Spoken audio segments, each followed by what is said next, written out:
સારો અંકિતભાઈ.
પાવન પર્વમાં એની ગણના છે અને જનજનના હૃદય સુધી જે ચરિત્ર ભગવાનનું બાલકૃષ્ણનું છેવાડાના ગામડા સુધી અને ઠેઠ નાનામાં નાની ઝૂંપડી સુધી છેલ્લામાં છેલ્લા ઘર સુધી જે ચરિત્ર ભગવાન બાલકૃષ્ણનું લોકોના હૃદયમાં આમ રમી રહ્યું છે એ બાલકૃષ્ણનો આજે જન્મદિવસ છે. શ્રાવણ વદ આઠમ અને એ અષ્ટમીની બરાબર મધ્યરાત્રિએ આપણા બાલકૃષ્ણનો જન્મ થયો મથુરાની જેલમાં, કારાવાસમાં.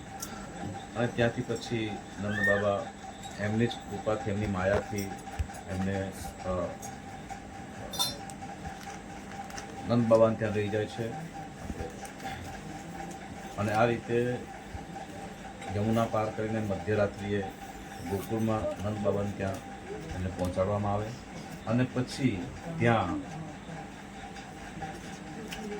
જે 11 વર્ષ અને 52 દિવસ સુધી ભગવાન બાલકૃષ્ણ જે બધી લીલાઓ કરી ગોકુળમાં રહીને, વ્રજમાં રહીને, એ લીલાઓનું આલેખન જેટલું કરીએ એટલું ઓછું છે. ભગવાનનું આ ચરિત્ર બાલકૃષ્ણનું એટલું બધું પ્રચલિત છે કે આપણે આપણા ઘરમાં બાળક જન્મ્યું છે ત્યારે લગભગ મોટા ભાગે દરેક ભાગે જ કોઈ એવું બાળક હશે તેને લાલો કહીને નહીં બોલાવતો હોય અથવા લાલુ કહીને નહીં બોલાવતો હોય. એ લાલુ કે લાલો શબ્દ ભગવાન બાલકૃષ્ણનો એક ગુલામનો શબ્દ છે નામનો. કાનો, માવો એ બધા શબ્દો છે એમના બાલકૃષ્ણના બાળ નામો છે, બધા લોકપ્રિય નામો છે. એમાંનું એક લાલુ નામ એ ખૂબ જ પ્રચલિત છે અને એ નામથી જન સુધી એમનું આ વ્યાપ છે. એટલો બધો બધાનો પ્રેમ અને ભક્તિ અને ભાવ એ નામમાં છે. આપણે તેમ કહેવાય છે કે આ જગતમાં આપણા આખો જે ઇતિહાસ છે એમાં ભગવાનના હજારો નામ છે. હજારો નામમાંથી 2 નામ એવા છે કે જે ક્યારેય જૂના થયા નથી. એમાં એક છે તો રામ અને બીજું કૃષ્ણ. અને એટલા માટે જ કહેવાયું છે કે જગમે સુંદર હે દો નામ, ચાહે કૃષ્ણ કહો યા રામ, સીતા રામ રામ રામ, રાધે શ્યામ શ્યામ શ્યામ. તો કહેવાનો મતલબ જે ક્યારેય જૂનું નથી થયું, ક્યારેય એ નામ લેતા આપણે કંટાળતા નથી. નાના બાળકથી લઈને વડીલો સુધી લઈને, બહેનોથી લઈને બધા જ. અને એ એટલું બધું આ ચરિત્ર ભગવાનનું કૃષ્ણનું એટલું બધું લોકપ્રિય છે અને એટલું વ્યાપ્ત છે કે એની આજે ભજનોનો કાર્યક્રમ કરીએ તો આખું વર્ષ તમે ભજન ગાવ તો પાછું રિપીટ ન કરવું પડે. એટલા બધા ભજનો એમાં સાહિત્યમાં લખાયેલા છે. કવિઓએ એટલું બધું એનું આલેખન કરેલું છે. બીજું, આપણે આ જ્યારે શ્રાવણ મહિનામાં જન્માષ્ટમી આવે છે ત્યારે આપણે ભજનનો કાર્યક્રમ કરીએ છીએ. જેની જેવી શક્તિ એ પ્રમાણે બધા કરે છે. તો એ કાર્યક્રમ કેવી રીતે શરૂ થયો કદાચ બધાને ખબર જ હોય કે નંદ બાબાને ત્યાં આ રીતે મથુરાથી ભગવાન આવી ગયા રાત્રે અને પછી સવારે બધાને આખા ગામમાં ખબર પડી કે 9મના દિવસે સવારે શ્રાવણ સુદ વદ 9મના દિવસે કે આ રીતે નંદ બાબાને ત્યાં નંદ ઘેરા નંદ ભયો જય કનૈયાલાલ કી નંદ બાબાને ત્યાં લાલો થયો છે. અને ત્યારે મોટી ઉંમરે નંદ બાબાને ત્યારથી ભગવાન કૃષ્ણનો આ રીતે જન્મ થયો, યશોદામાના આ રીતે લાલાનું અવતરણ થયું તો બધાને ખબર પડી. એટલે ત્યાર પછી આખા એ વ્રજમાં ત્યાં ઉત્સવ ઉજાયો જેને નંદોત્સવ તરીકે ઓળખાય છે. એ મતલબ કે રાત્રે મધ્યરાત્રિએ, અષ્ટમીએ રાત્રે મધ્યરાત્રિએ ભગવાન ત્યાં પહોંચ્યા. સવારે બધાને ખબર પડે, ત્યાંથી ખબર પડે, ત્યાંથી બધા ઉત્સવમાં લાગ્યા. તો શ્રાવણ મહિનો પૂરો થયો ત્યાં સુધી, એટલે કે 1 અઠવાડિયા સુધી, 9, 10, 11, 12, 13, 14 અને અમાસ, કુલ 7 દિવસ સુધી આ રીતે ઉત્સવ ઉજવાયો અને નંદોત્સવ કહેવાય છે. અને એ રીતે નંદોત્સવ ત્યારે ઉજવાયેલો અને એની યાદમાં દર વર્ષે શ્રાવણ મહિનાની મધ્યરાત્રિએ ભગવાન કૃષ્ણનો જન્મ થાય પછી સપ્તાહનું આયોજન થાય. 7 દિવસ એટલે સપ્તાહ, 1 સપ્તાહ. અને એ સપ્તાહ સુધી બધા ભગવાન કૃષ્ણને યાદ કરે, એનું કીર્તન કરે, ભજન કરે, આ બધું થાય અને ત્યારથી તેને સપ્તાહ તરીકે બધા ઉજવતા. અત્યારે તો બહુ ઓછું દેખાય છે પણ ઘણી જગ્યાએ, કેટલીક જગ્યાએ હજુ એવું પણ છે કે આ જન્માષ્ટમીની રાત્રે ત્યારથી આ રીતે ભગવાનનો પ્રાદુર્ભાવ થાય ને ત્યાર પછી એનું પ્રાગટ્ય 9 જુલાઈ પછી 7 દિવસ સુધી સપ્તાહ ચાલે. એટલે કે 1 અઠવાડિયા સુધી નિરંતર 24 કલાક અવિરત ભજન ચાલે. એ મૂળ સપ્તાહની વ્યાખ્યા આ રીતે છે. પણ પછી આપણે 7 દિવસ સુધી બધા કરી ન શકાય આયોજન, કારણ કે એટલું બધું ભજનનું સાહિત્ય અથવા તો બધા પાસે સમય એટલો હોય નહીં, એટલું આયોજન કરી ન શકે. એટલે પછી ઘણા પછી એક દિવસ એટલે કે 24 કલાક, એક રાત્રિને એક દિવસ 24 કલાકની જે આ રીતે યોજના બનાવે અને ભજન કરે, ઉત્સવ ઉજવે, તો એને પણ પછી લોકોએ સપ્તાહ કીધું.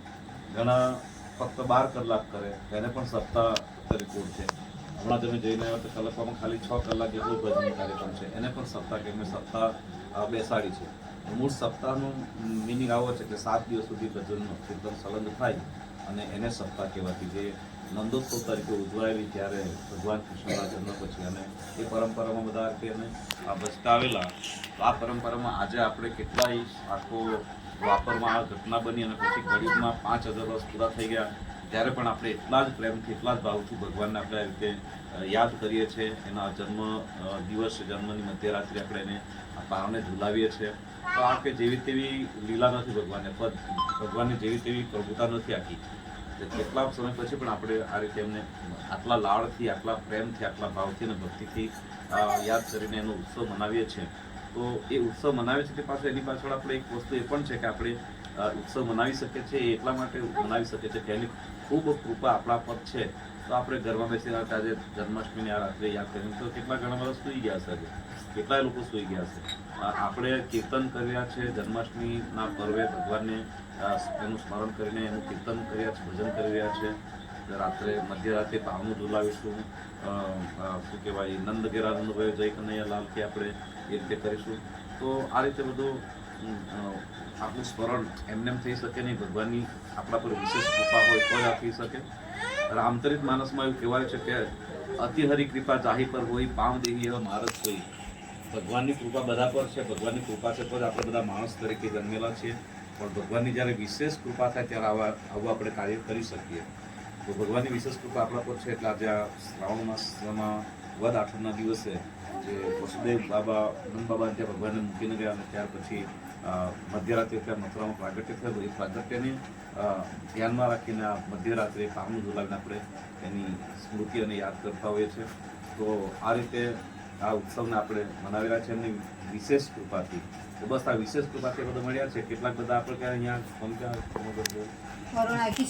કિશોરભાઈનું ઘર છે, તો ઘણાને એવું કે કિશોરભાઈ છે એટલે આપણે જવું પડે, તહેવાર ખાતર પણ જવું પડે. એ રીતે પણ ઘણા આવ્યા હશે. ઘણા ચાલો કૃષ્ણનો આજે ઉત્સવ છે એટલે એ રીતે આવ્યા હશે. તો એ રીતે કીધું પણ છતાં આવી જ ગયા છે તો પછી આપણે ખૂબ ભાવથી આજે ભગવાનનું સ્મરણ કરવાનું. જેટલી વાગ્યા સુધી કરશો તેટલા વાગ્યા સુધી ખૂબ ભાવથી સ્મરણ કરવાનું. ભલે ગમે તેથી વ્યવહાર રીતે આવી ગયા હોય કે ગમે તે પણ આવી જ ગયા છીએ તો પછી એ સમય બરાબર આપણે લેખે લગાડવાનો, કામે લગાડવાનું કે ચાલો આવી જ ગયા છે અને જવું જ પડ્યું એટલે આવ્યા છે એવો ભાવ બાજુ પર મૂકી દેવાનો. પણ હવે ખૂબ ભાવથી ભગવાનનું ભજન કરી લેવાનું. આજે આપણે કેટલી બધી દુર્ઘટનાઓ આજે સાંપ્રત સમયમાં દેખાય છે. કેટલી ગણતરીની સેકન્ડોમાં શું થઈ જાય છે. ચાલો વિશેષ સમયની વાત છોડો, બરાબર ને. અત્યારે ઉત્તરાખંડમાં જે ઘટના બની, વાદળ ફાટી ગયું ને બધું આખું, કોઈને એક મોકો પણ નહીં મળ્યો કે વિચારવાનો પણ. અને પાણીમાં, એના પ્રવાહમાં, એના કાટમાળમાં બધા દબાઈ ગયા, તણાઈ ગયા, આવું બધું થયું. હમણાં ભૂકંપ આવે છે તો ભૂકંપ આવે છે, જ્વાળામુખી ફાટે છે, કઈ કેટલી હોનારો થાય છે. પુલ તૂટી પડે સવારમાં 7 વાગે, બરાબર. આપણે ત્યાં બ્રિજ તૂટી પડેલો ને તો ત્યારે સવારે બધા ઘરથી નીકળેલા સવારમાં અને ત્યાં બરાબર એમની ગાડી ત્યાં પહોંચીને ત્યાં એમનો સ્લેબ તૂટીને ગાડી અંદર જતી રહી. આવું કંઈ આપણે વિચારી શકીએ, કલ્પના પણ ન કરી શકીએ. તો એ લોકોને આ જે ઘટનાનો લોકો દુર્ઘટનાનો ભોગ બન્યા, આપણો પણ નંબર લાગી શકે છે. ક્યારે કઈ રીતે કંઈ ખબર નથી.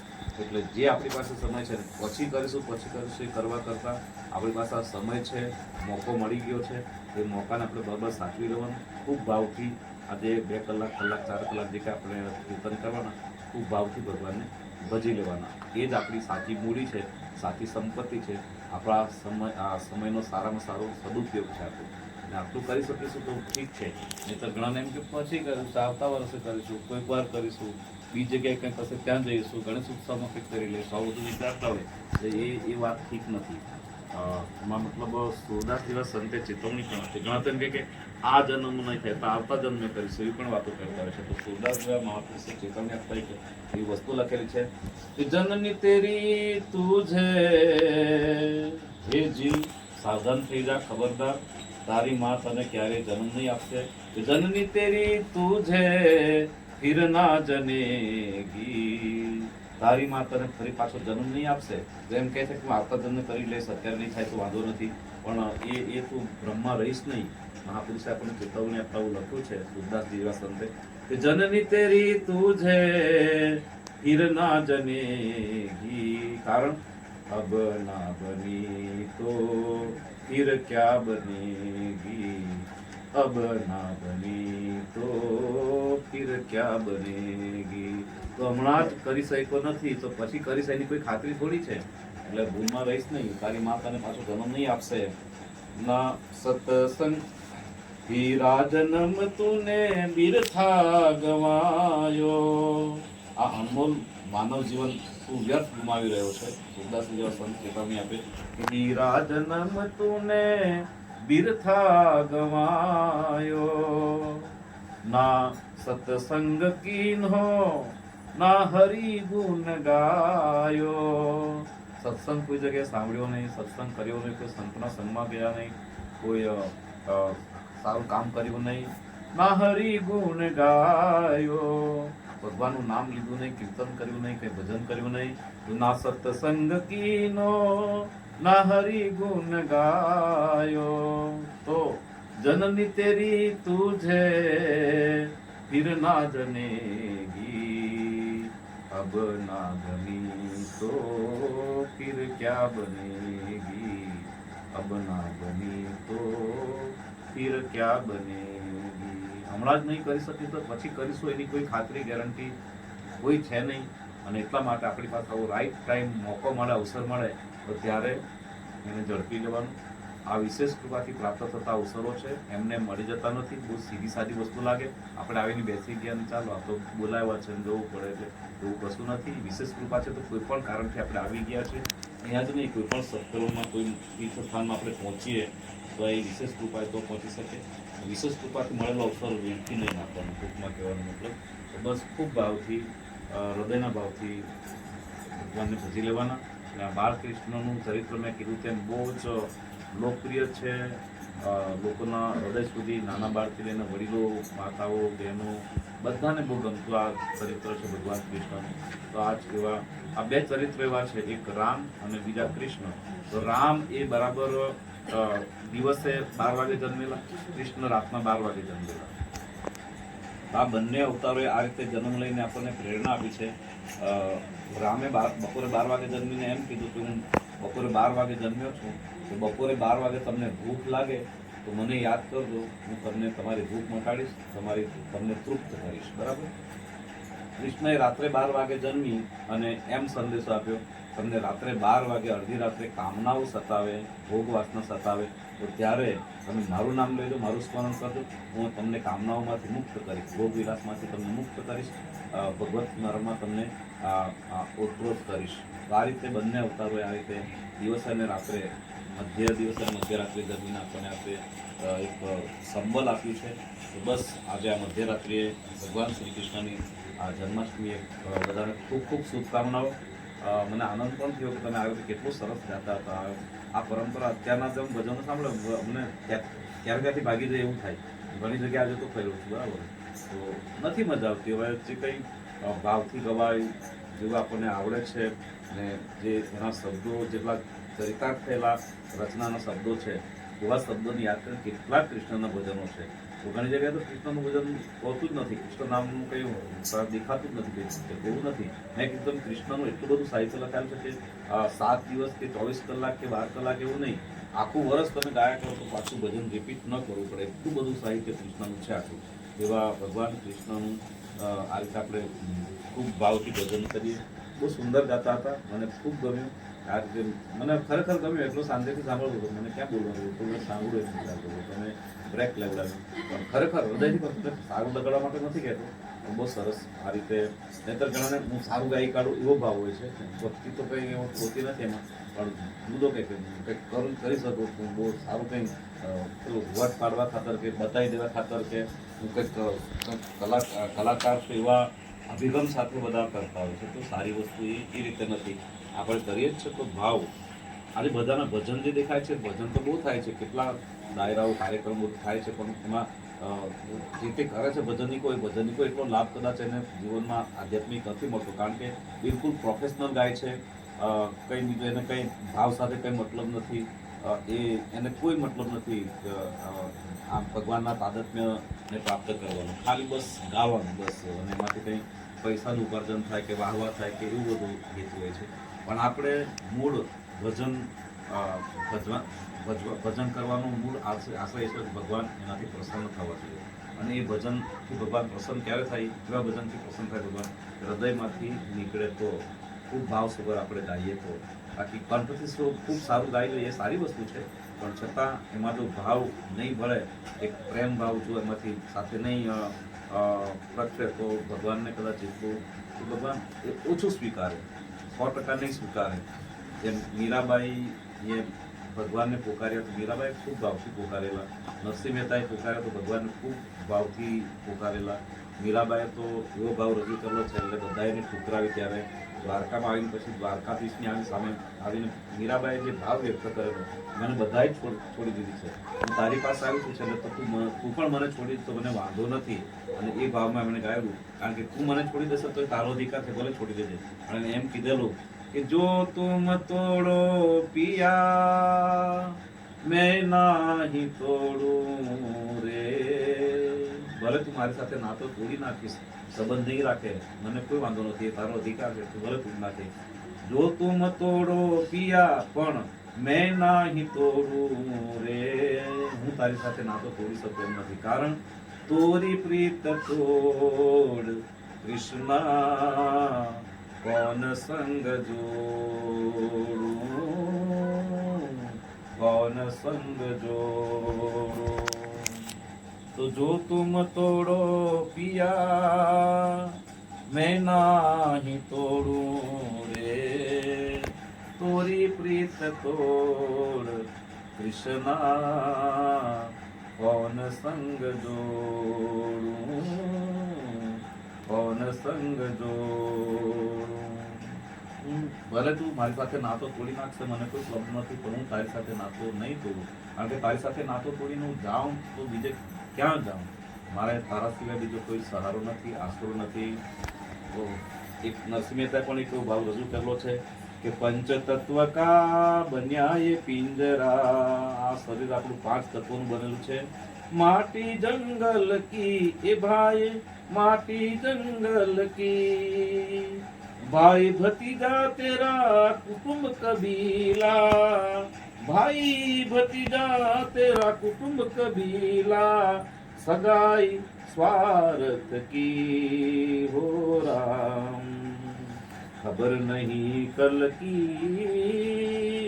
तू बात करे, खबर नहीं पल की तू बात करे है कल की, ए भाई તું બાત કરે હે કલ કી. નરસિંહ મહેતા બધું લખેલું છે. મેળીને માળિયા મંદિરિયા એ તો, મેળીને માળિયા મંદિરિયા એ તો, માયા મતલબ કી, માયા મતલબ કી, ધન જોબન તેરો આવે ને જાવે, ધન જોબન તેરો આવે ને જાવે, માયા સગાઈ સ્વાર્થ કી, અને માયા મતલબ કી, હે ભાઈ ખબર નહીં પલ કી બાત કરે તું કલ કી. છેલ્લે નરસિંહ મહેતાએ કીધું, એના માટે મેં ખાસ આ વાત કરી કે ભાવ ધરીને ભણે નરસૈયો. નરસિંહ મહેતા ભાવથી ભગવાનની સામે અરજી મૂકે છે, પ્રાર્થના વ્યક્ત કરે છે, વિનંતી કરે છે. શું કે ભાવ ધરીને ભણે નરસૈયો, ભાવ ધરીને ભણે નરસૈયો, સુમિરન એક તુજ કી ઓ પ્રભુ, સુમિરન એક તુજ કી. ભાવથી કહું છું, એક શ્રદ્ધાથી અને વિશ્વાસથી કહું છું.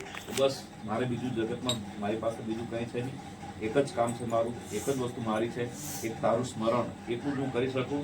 સુમિરન એક તુજ કી ઓ પ્રભુ, સુમિરન એક તુજ કી, એક બાર દર્શન દ્યો ને મુરારી, एक बार दर्शन द्यो ने मुरारी, आशा दर्शन की हो राम, खबर नहीं पल की, बात करे तू कल की, ए भाई बात करे तू कल की, पंच तत्व का बन्या ये પિંજરા. તો એક સેકન્ડ પછીની પણ આપણને કંઈ ખબર નથી ક્યારે શું થઈ જાય અને કેટલી લાંબી લાંબી કલ્પનાઓ કરીને આપણે એના આયોજનમાં જ આપણો સમય મોટા ભાગે કાઢતા હોઈએ છીએ. નહીં, વર્તમાનમાં જે આપણે જીવીએ છીએ એમાં ભજન કરી લેવાનું, ભાવથી ભક્તિ કરી લેવાની, જેને જે રીતે માનતા હોય એ રીતે આપણું સ્મરણ કરી લેવાનું. તો કહેવાનો મતલબ જ્યારે આવો અવસર મળે તો ત્યારે આપણે અવસર ચૂકવાનો નહીં. આવીને બેસી જ ગયા છે તો ખૂબ ભાવથી આપણે ભજન કરવાનું. બસ તમને ખૂબ ખૂબ શુભકામનાઓ. બધાને જોઈને આનંદ થાય છે કે આ રીતે બહુ સરસ ભજન ચાલે છે. ખૂબ ભાવથી ઉત્સવ ઉજવજો. પણ એડવાન્સ કરીએ થોડું એક જ મિનિટ માટે. નંદ ઘેરા નંદ ભયો, જય કનૈયા લાલ કી.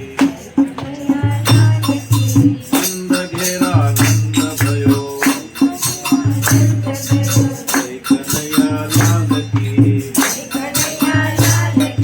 હાથી દિયો ઘોડા દિયો ઓર દિયો પાલકી.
જેમ વ્રજવાસીઓનો ભાવ છે કે રાધાજીનો ભાવ છે કે હે ગિરધર, હે ગોપાલ, હવે પાછા ગોકુળમાં આવો.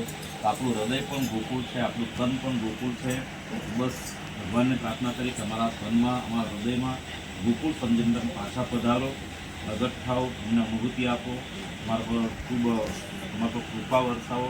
બસ એ જ ભાવના સાથે ભગવાન કૃષ્ણના ચરણોમાં પ્રણામ કરી વંદન કરી મારા શબ્દોને વિરામ આપું. સૌને જય સિયારામ, જય શ્રી કૃષ્ણ. ભજન શરૂ કરવા, એક ભજન સાંભળીને પછી જવાનું. સરસ ભજન જવાનું.